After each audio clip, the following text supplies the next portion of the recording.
Hi, my name is Mary.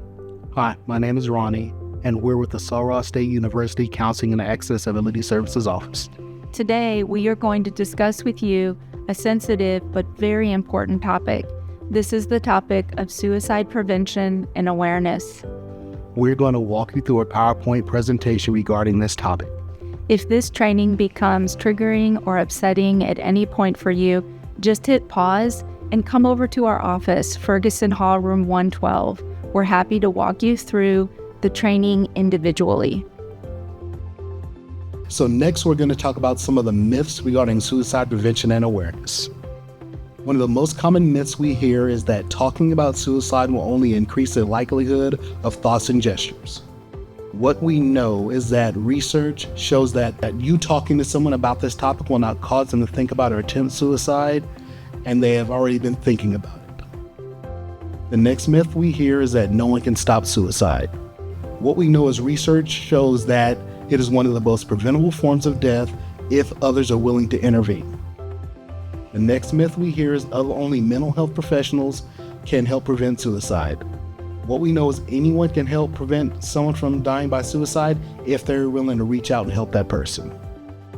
Next myth we hear is that suicidal people will keep their plans to themselves. What we know is that people will let others know that they are thinking about suicide by making statements or engaging in behaviors that after a death, there should have been a concern. Who can save a life? You can save a life. Now let's talk about some of the warning signs that you might see if you're concerned about someone. You might see things like withdrawal from activities or isolation for days or weeks, an increased use of substances and maybe even abuse of substances like alcohol or prescription drugs. Changes in sleep patterns like sleeping all the time or not sleeping at all. Drastic changes in mood, such as agitation, anxiousness, or an individual just talking about wanting to die. You might see this in social media language like, "You won't have to worry about me anymore," or "This will all be over soon." That's language that calls for investigation and questioning. You might also see things like the individual referring to themselves as a burden, or the individual talking about feeling trapped or hopeless. These are some of the warning signs that you might see in somebody that you're concerned about. Next, we're going to discuss risk factors related to suicide prevention and awareness. Now, the first one is going to be an increase in drug and alcohol use. Next is someone who may be suffering from untreated depression. Depression is the leading mental health diagnosis in those who die by suicide. Previous attempts and a history of self-injurious behaviors can also be other risk factors, as these can result in an accidental death. A family member or a close friend attempting or dying by suicide is also another risk factor, as this can be viewed as a way to address the issue. Social and relationship issues are another risk factor. Extreme family conflict or the end of a relationship can also be a trigger. Now let's talk about how to intervene when you're concerned about someone. The first is just to be a friend, even if you don't know this person very well. Try to listen and be compassionate.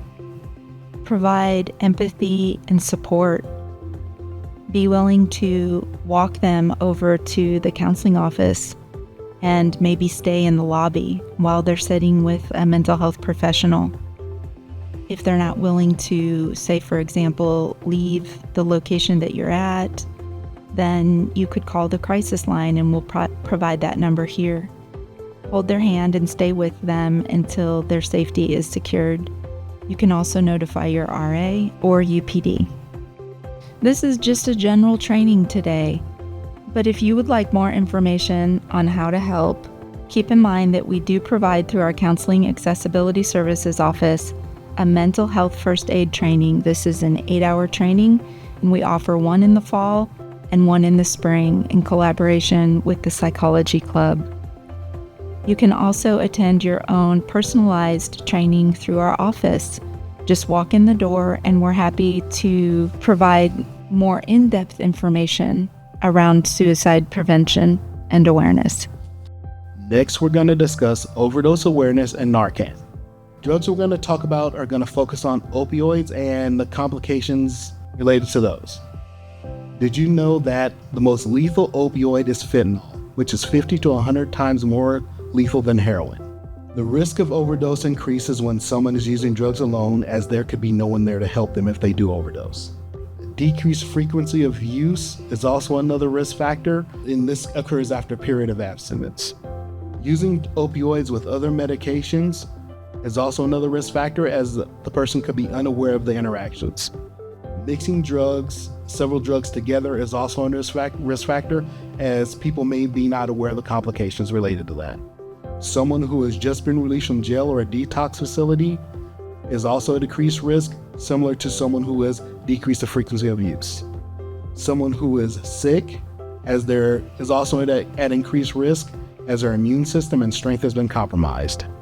And someone who overall has a reduced tolerance is also at increased risk for overdose. Some of the signs of overdose are going to be the person is going to be non-responsive, they may be breathing very slowly, their lips may be blue or purple, and their nail beds may be blue or purple as well. They may be gurgling or snoring. So how to respond? First thing is call 911 to get help.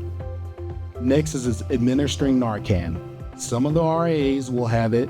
The RA on call, UPD, which is University Police Department, they will have access to it. Next, doing rescue breathing or CPR. When the person is breathing, you're going to place the person on their side, and then you're going to stay with the person until help arrives. If you or someone that you know is struggling, our office is in Ferguson Hall, room 112.